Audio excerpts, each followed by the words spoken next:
Buenos días. En el nombre del Padre, y del Hijo, y del Espíritu Santo. Amén.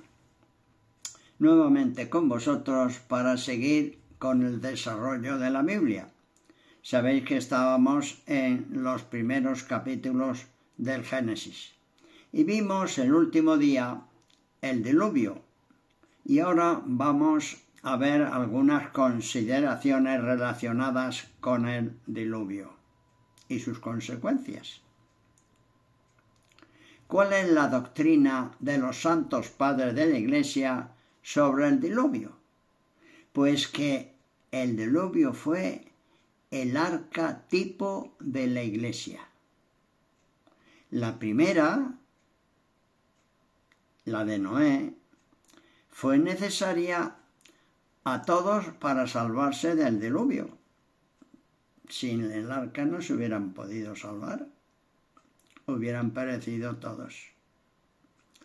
Y la Iglesia, igualmente, es necesaria e imprescindible, porque en ella están los sacramentos, ya que fuera de la Iglesia nadie puede salvarse. Nadie. Lo dice la primera carta de San Pedro, capítulo 3, del 20 al 21. Vamos a hacer un resumen de todo lo relacionado con el diluvio. Como lo que nos interesa a nosotros es sacar algo positivo, porque no contar la historia por contarla, que eso lo sabéis vosotros, sino algo positivo para nuestra salvación, que es lo importante. Vamos a observar las enseñanzas que nos deja este episodio del diluvio. Pues que Dios permite que ocurran las cosas por respeto a la libertad del hombre. Que Dios, ante la corrupción, castiga. No puede soportarla, porque es contraria a la salvación. Y Dios quiere que todos los hombres se salven. Por eso castiga. Y como Dios es el bien absoluto, amigo, esto no os va a gustar. El castigo es bueno. Sí, señor. Nos lo dice en la carta a los Hebreos 11:7 y en el Eclesiástico 44:17. Otra enseñanza. Que Dios salva un resto que tiene fe para otra humanidad, claro, que avisa, que espera, pero no tiene más remedio que castigar. Nos lo dice en la segunda carta San Pedro 2, del 4 al 5. Y una última enseñanza, que la gran lección que nos deja el diluvio es lo referente a la segunda venida de Cristo, que nos lo dice el Evangelio de Mateo en el capítulo 24, del 37 al 39. Que pasará igual que cuando el diluvio, cuando venga nuestro Señor Jesucristo. Porque fijaros lo que dice San Mateo. Porque como en los días de Noé, así será la aparición del Hijo del Hombre. Hijo del Hombre. En los días que precedieron al diluvio, comían, bebían, se casaban, se divertían a lo lindo. Ahora podemos decir, no que se casaban, sino que se rejuntaban emparejamientos, porque eso no son casamientos. Hasta el día en que entró Noé en el arca. Y no se dieron cuenta hasta que vino el diluvio y los arrebató a todos. Pues así será el siguiente castigo. Claro, oyeron, porque Noé lo dijo y lo extendió durante 7 días. Bueno, esto de los 7 días posiblemente sean 7 periodos, que pueden ser muchos más días. Pero seguían despreciando, seguían pecando, se daban al pecado, estaban empecatados. Cada uno iba a lo suyo. Luego, es que no tenía arreglo. ¿Cómo voy a hacer caso de un loco que está haciendo un arca? Veamos qué nos dice Génesis 6, del 18 al 22. Existe un pacto entre Dios y Noé. Ese pacto permite que Noé, su mujer, sus hijos y las mujeres de sus hijos se salven del diluvio, entrando en el arca. Y con ellos un par de cada uno de los animales, macho y hembra, de cada una de las especies de animales que habitaban en la región de Noé, que fue la afectada. Dios le da a Noé explicaciones de cómo tiene que ser el arca. Ya vimos el otro día las medidas y el número de animales que debe de introducir en el arca, macho y hembra. Conviene explicar que debió de comprender solo a los animales existentes en la zona que habitaba Noé. Y le da un plazo, como hemos dicho, de 7 días. Más reales o como símbolo del periodo corto antes del diluvio. Génesis 7, 6 al 10. Estos versículos indican que el diluvio se desencadena cuando Noé tenía 600 años, al final del plazo de esos 7 días o 7 periodos. Es que el 7 es un número pleno para los hebreos. Por eso cuando se dice 7 puede ser más. Génesis 7, 11 al 16. Se apuntan datos precisos sobre el comienzo del diluvio y su duración. Noé entra con su familia en el arca, bajo la mirada providente del Señor. Génesis 7, 17, 24. Una y otra vez se van repitiendo la intensidad del diluvio y sus consecuencias. Las aguas prevalecieron sobre la tierra 150 días, 40 días del diluvio y 110 de la sumersión de la tierra. Pasan estos días y cesa el diluvio. Y en los siguientes versículos del capítulo 8, del 1 al 5, Dios manda un fuerte viento que hace bajar el nivel de las aguas. De este modo, el arca toma tierra en la parte más elevada de la cadena montañosa de Ararat, que está a unos 5.300 metros de altitud. Esto está en la Armenia Mayor, al norte del lago Van. Génesis 8, del 6 al 14. Desde que empezó el diluvio hasta que se secó la tierra, habían pasado 1 año y 10 días. Podemos observar que la providencia divina interviene de modo decisivo a través de todo el relato del diluvio, sin excluir la cooperación de Noé, queriendo garantizar su salida del arca. Noé suelta un cuervo, después una paloma, más tarde otra paloma, Como no volvían, o como volvieron, mejor dicho, perdón, pues entonces, por fin suelta una tercera que esa ya no vuelve, indicándole a Noé que ya había posado en algún sitio, se había posado en algún sitio. Génesis 8, 20, 22. Yahvé expresa su decisión de no volver a maldecir el suelo y hace una alianza con Noé, que nos lo pone en el 9 del 1, capítulo 9 del 1 al 7.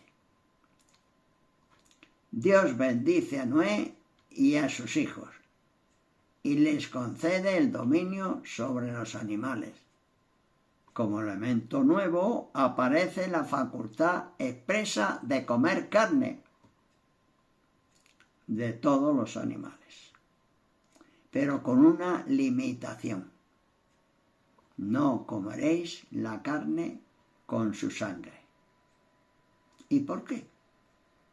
Esto lo tienen mantenido también algunas sectas que quieren presumir de que entienden la Biblia y siguen la Biblia y se equivocan. Porque eso fue puesto por Dios de una manera provisional para que no existieran y se mataran unos a otros. Les dio a entender que la sangre era la vida de la persona, el alma de la persona. La ley inculcará esto como algo muy importante y nos lo cuenta el Levítico 3:17 y el Deuteronomio 12:16. Y lo considerará como un gran pecado, porque tiene un hondo sentido teológico. Porque la vida de toda carne es su sangre. Nos dice Levítico 17:11.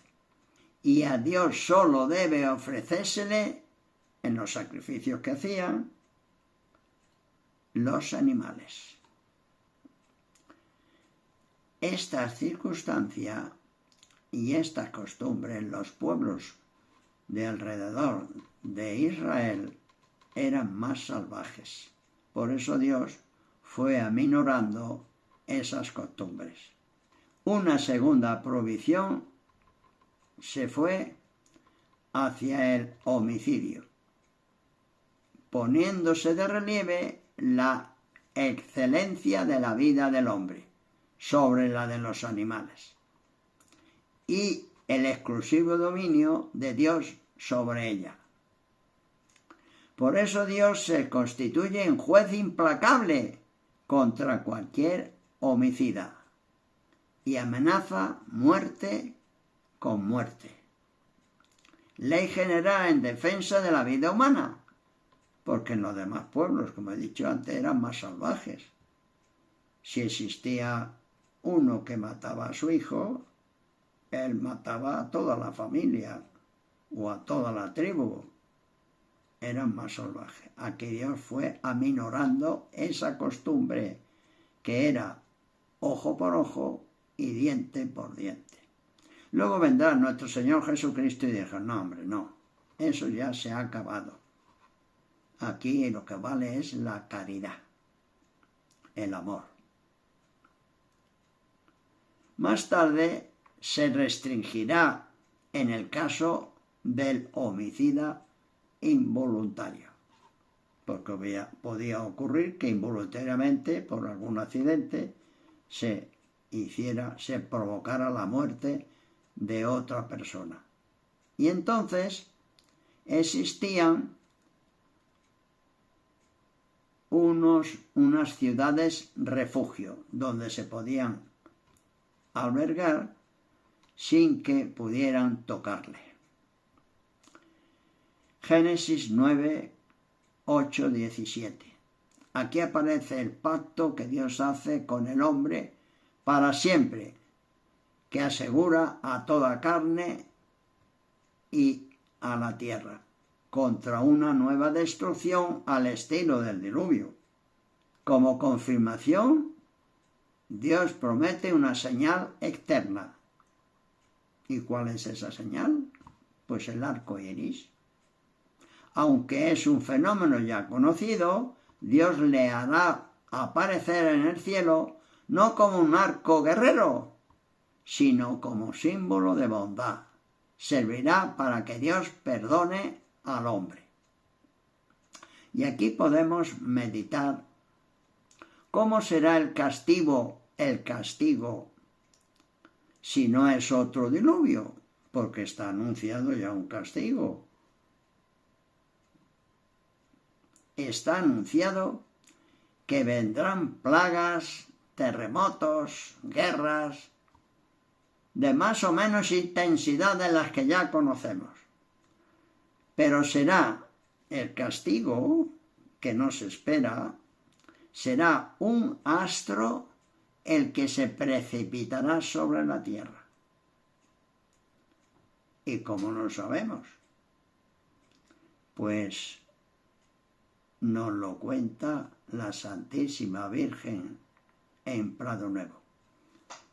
Esta que tenéis aquí detrás, que la he puesto para que la reconozcáis. En el mensaje del 10 de junio de 1984 os voy a leer unos párrafos. Dice la Virgen: está escrito, ni el Hijo del Hombre, el Hijo del Hombre, el que decía San Mateo, sabrá el castigo. Pero el Hijo del Hombre como hombre, no como Dios. Como Dios sí que lo conoce, porque el Padre, el Hijo y el Espíritu Santo lo conocen todo. Pero como hombre no lo conoce. No saben el castigo que ya está anunciado en Mateo, en el capítulo 24 de Mateo. ¿Que vendrá sobre la tierra? No será agua, le dice la Virgen a Luz Amparo Cuevas, que era la vidente. Hijos míos, esta vez será fuego, y será producido por un astro que se estrellará sobre la tierra. Amparo, toda sorprendida, le pregunta: ¡ay, Dios mío! ¿No nos vamos a salvar nadie? Y le contesta la Virgen: todos los que estén en gracia de Dios no lo van a sentir. ¿Y cuándo será esto? Pues ya sabemos que no lo sabe ni el Hijo del Hombre, luego no se sabe. Pero hay alguna pista que dice la Santísima Virgen en Prado Nuevo. Cuando el Evangelio esté extendido por todas partes, que aún no lo conocen, que no conocen la palabra de Dios, entonces será la tribulación, hija mía, y vendrá el gran castigo. Primero tiene que haber una tribulación y después el gran castigo. Y esto está apoyado, el mensaje de la Santísima Virgen del 10 de junio de 1984, está apoyado por San Pablo en la segunda carta a los tesalonicenses 2:7. Solo falta que lo detiene se quite de en medio. ¿Y a quién detiene para tribulación? Al anticristo, que no, aunque hay muchos anticristos en la tierra, porque anticristo es todo aquel que niega a Cristo, que no lo considera el Hijo de Dios. Pues ese es un anticristo, pero no es el anticristo con poder que vendrá cuando se quite de en medio el que lo detiene. ¿Y cuál es? El Evangelio. Así lo consideran muchos padres de la Iglesia. Es el Evangelio el que está hasta que no se extienda por todo el mundo. Todavía no hay personas que no lo conocen. Claro, había que empezar otra vez por los que lo conocían, por los países que lo conocían, que ahora también se han olvidado de él. Pues no sé cuándo podrá ocurrir. Pero, dadas las circunstancias, pues creemos que no tardará mucho en que esto ocurra. Seguimos con el Génesis 9 del 18 al 19. Se presenta a los hijos de Noé como tronco, origen de toda la humanidad. Claro, ya había caído toda la humanidad por el diluvio, pues los que continúan y pueden procrear la tierra son Noé y sus hijos. En el Génesis 9 del 20 al 23 aparece Cam como padre de Canaán, que ve a su padre desnudo por la embriaguez. Entonces el vino que existía o que sacaban de la uva era muy fuerte, muy potente, y se emborrachaban con tomar un poco. Pues el padre se emborrachó, estaba embriagado,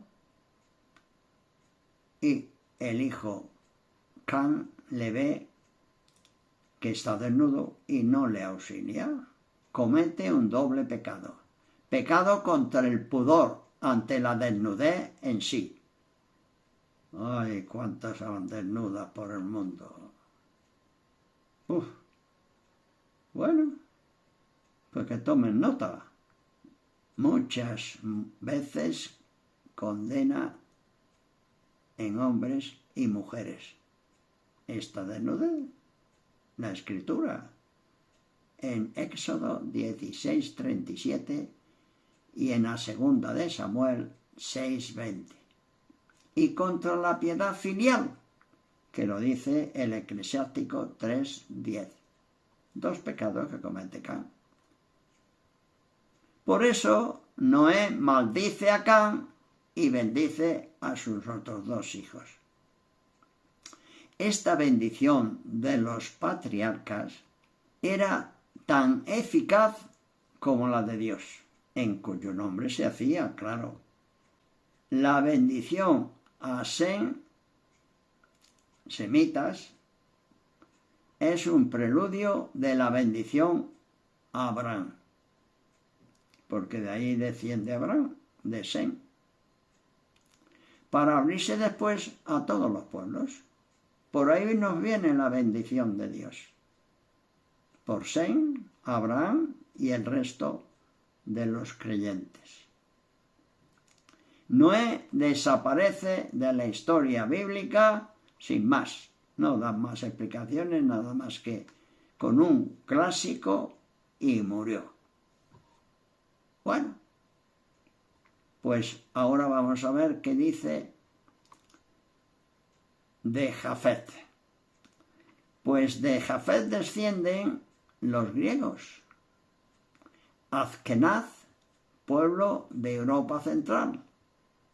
Togarmá, pueblo del norte de Siria. Elisá, de Chipre. Tarsis, pueblo, ciudad de la España sudoccidental. De ahí podemos descender los españoles. No todos, pero la mayoría. Y regiones costeras del Mediterráneo. ¿Veis?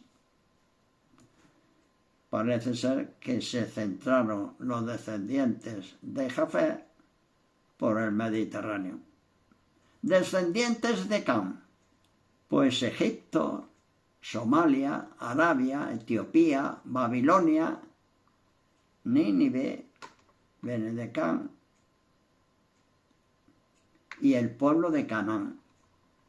Y de Set le presentan como el hermano mayor de Jafet, padre de los hijos de Eber de los hijos de Bet, que por ahí viene lo de los hebreos. Fueron pobladores de la zona de Caldea, de donde era Abraham, de donde salió la familia de Abraham, descendientes de Sem. Se consideran los pobladores de la parte de Arabia y Yemen también. Confusión de las lenguas. La Biblia también nos cuenta, y el geógrafo comienza con un cuadro de unidad primitiva, con una lengua común, parece ser de la rama semita, posiblemente de la zona de Caldea. Allí de construir una ciudad a base de ladrillos, la Torre de Babel, como las construcciones babilónicas. Esta torre que se haga célebre y así seremos famosos. Claro que se hicieron famosos. El querer hacer la torre que llega hasta el cielo, si Dios se entera de todo, claro, en un sentido hiperbólico, una torre que llegue al cielo, imposible, pero lo ponen como sentido hiperbólico, tiene un sabor a soberbia y a autonomía frente a Dios. Nos vamos a librar de Dios haciendo una torre. Ahora que venga Dios y ya no nos puede matar con un diluvio, pero con otra cosa sí. Y antropomórficamente y con fina ironía, el hagiógrafo presenta a Dios bajando del cielo a ver la obra de los hombres. Esto de una forma que el hagiógrafo lo suele presentar algunas veces, antropomórficamente.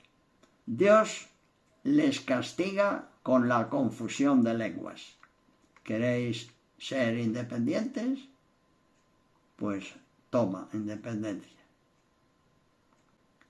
Es la primera rebelión postdiluviana del hombre contra Dios. ¿Y cuántas van ya?